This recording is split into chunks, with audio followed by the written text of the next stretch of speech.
unboxing po ang gagawin natin today. Ayan.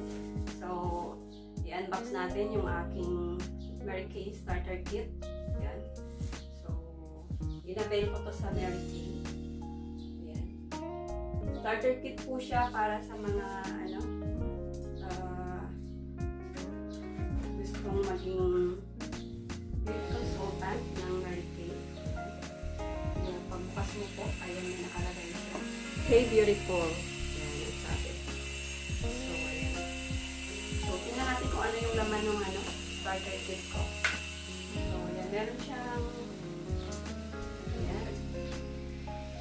Meron siyang 3 product. Laman. Ayan. So, ito ay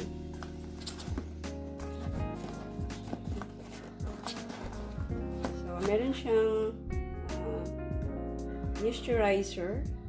Ayan, moisturizer gel. Moisturizer gel siya. So, yan. Pwede siya gamitin pag nag-skincare class ka. Yan ang i-apply mo dun sa mga client mo. So, ito naman is scrub siya.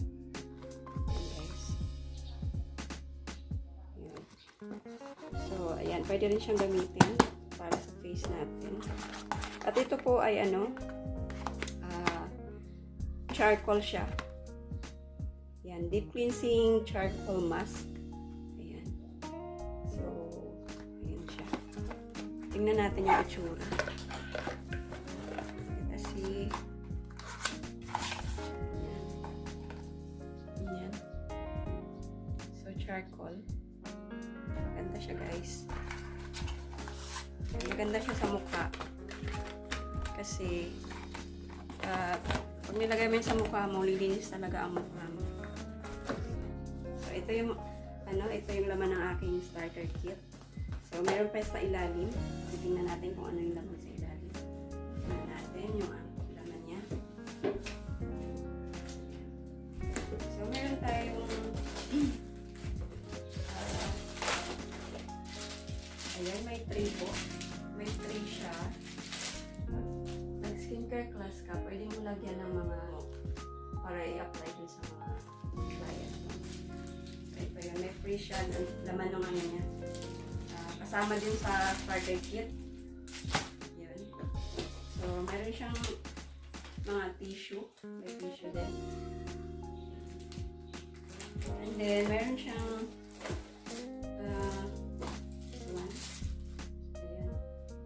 may salamin siya, guys.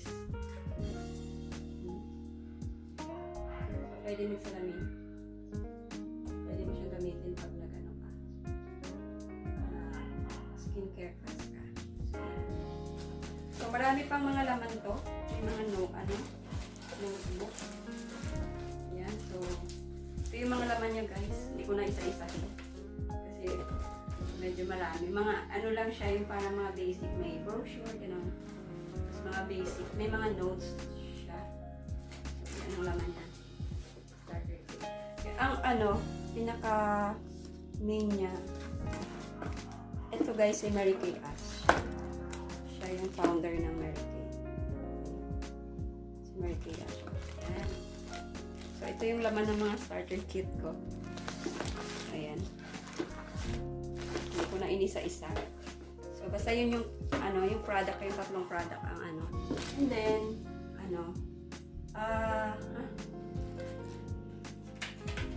ngayon naman, aside from my starter kit, syempre meron din ako mga product ng Mary Kay na available sa akin. So, papakita ko sa inyo kung ano yung meron ako dito. Ayun. So, first, meron tayong renewing softener.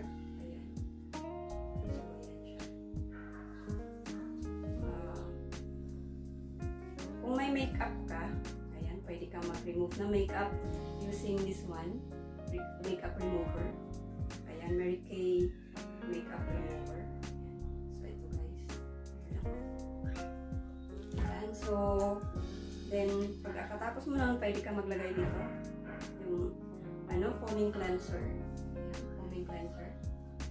So, you apply mo dito sa mukha mo.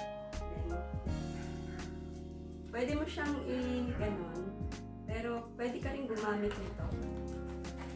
Meron tayong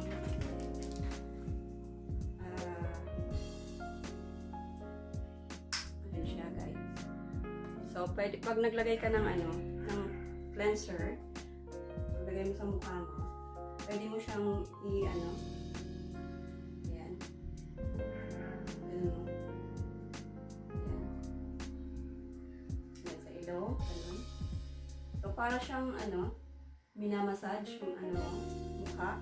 So masarap siya ano, sa pakiramdam kasi lalo na pag yung parang stressful ka, yan kasi parang minamassage na niya yung mukha mo.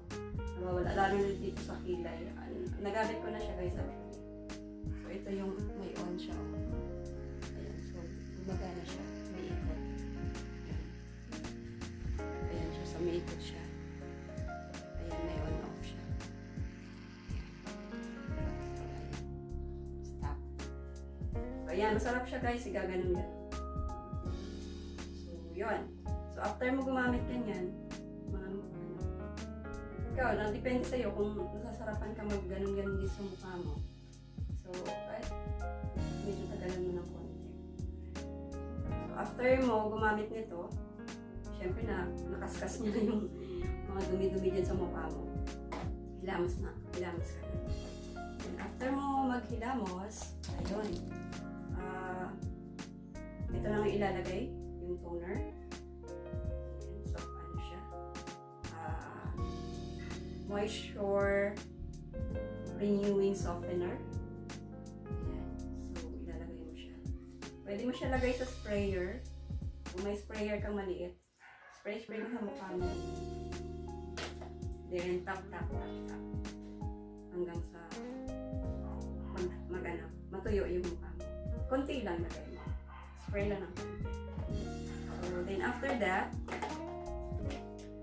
pwede ka na maglagay ng after mo na maglagay ng ano, softener, yung toner, pwede ka na maglagay ng ito. Ayan. Mary Kay Lung-UV Intensive Serum. Ayan. So, lagay ka ng konti. Tapos, your beauty and lagay. Beauty finger. Itong ano. So, yan. Maglagay ka na yan, guys. After mo maglagay nito, lalagay ka na ngayon ng ito. So, after mo maglagay ng serum, pwede ka na maglagay ng Honey Glow Finisher. Yan, Honey Glow Finisher. Glow Finisher.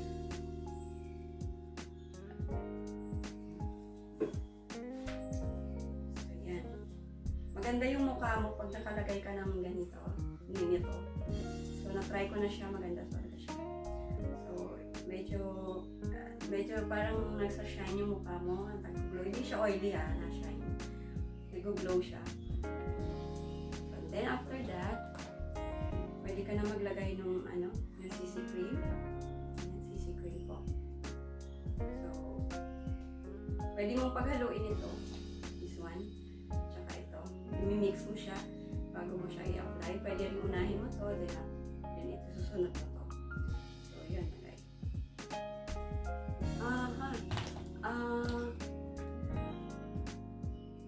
This one, pwede rin naman itong moisturizer bago ka maglagay ng Honey Glow Finisher. Tsaka itong CC cream, pwede ka maglagay ng moisturizer.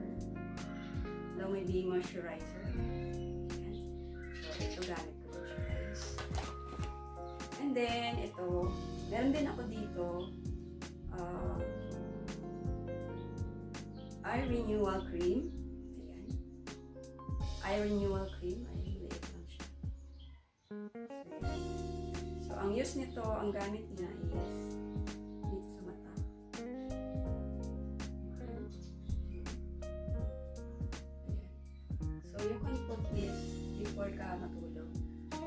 Ayan, okay. So, lagay mo dyan. Sa eye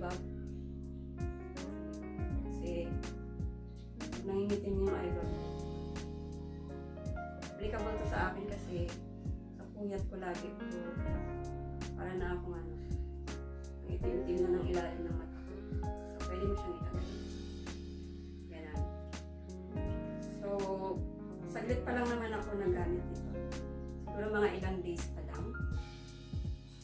So, hopefully, effect siya sa akin. Ayan. So, next, meron tayo dito night cream din. Pwede ka mag-apply nito ng night cream. Ayan. Habang natutulog ka, merong night cream yung mukha mo. So, para pagising mo sa morning, is feeling ka pa rin. Ganda mo pa rin. Nag-glow pa rin yung mukha. Ayan. So, meron din tayo dito. Ayan, mga products ko guys ng Mary Kay. So far, pa lang. Yun nga, saglit pa lang ako gumagamit. Ayan. So, ito naman yung lip and cheek stick. Ayan. So, pwede siyang peach pop ang kulay nyo guys. Peach pop. Basa ba? So, pwede dito.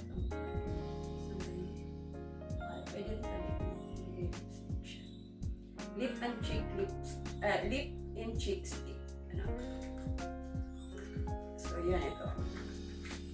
Hindi ka pa nagagamit ito guys. Hindi ko pa siya nagagamit.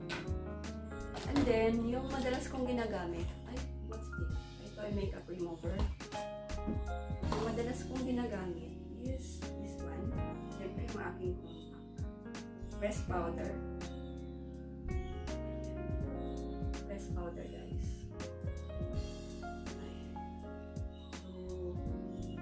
Meron akong dalawang kulay. This one. Ayan. So, mas prefer ko tong isa. Maganda rin naman to, kaya medyo mapula siya. So, ito madalas ko ginagamit.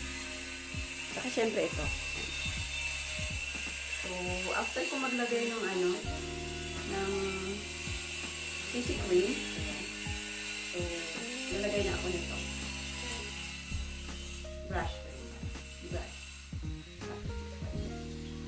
Yung aking press powder. Actually, hindi ako mahilig talaga sa mga ganito. Ngayon lang ako nagkaroon ng mga ganitong product na gagamitin na yun. Na-convince ako ng friend ko gumamit. So, ayan. So, why not try Mary Kay, diba? So, try natin yung Mary Kay. Baka sakaling gumanta tayo. Ayan. Baka sakaling mag-effect sa akin. Kasi ako naman, sabon-sabon lang ako, okay na. Hindi ako mahilig sa mga ganyan, mga mahaling product. Pero try natin. Alay mo, diba? Gumanda ako ng konti. So, ano pa ba? Ayan. So far guys, yan ang aking mga parang Mary Kay product na nandito. So, yung mga daily daily ginagamit. Ayan. So, ang dami nito guys. Ayan siya. So, it really takes time pag nag-apply ka nito. Kaya, imbis na mapabilis ka ng pag-alis ng bahay, okay lang yung bago ka matulog kasi at least. Pero minsan nakakapagod din siya kasi minsan gusto mo na matulog. Hindi ka pa makakatulog kasi mag-cleanser ka pa, maglagay ka ng mga kung ano-ano. Ayan. So, pero sige lang. Part of yan. Try ko rin ganito. So, kasi matagal naman ako. Try natin yung ganito. May ina-apply bago matulog. Kasi simple lang naman talaga yung ko. So, na-convince ako ng friend ko na gumamit ng mga ganitong products. So, ito naman yung mga Mary Kay products. So, Mary Kay products naman is proven naman talaga na maganda. So, mga quality products naman siya. So, try ko rin. Kasakaling gumanda ako. Charot. Yun. So, ayan guys, thank you so much. Ayan, thank you so much po sa panunood. Ayan, don't forget to subscribe my channel, Kyna22 Vlogs. Ayan, shout out po sa lahat ng aking mga kaibigan. at aking mga ka-team. Ayan. Shoutout sa lahat. Ang dami. Hindi ko na maayos-isa. So, kung hindi pa kayo nakasubscribe sa akin guys, please subscribe my channel, Kyna 22 Vlogs. And then, pakipindot po yung pulang bell. Ayan. So, para lagi po kayong updated sa aking mga palabas. Ayan. So, thank you so much. Bye-bye.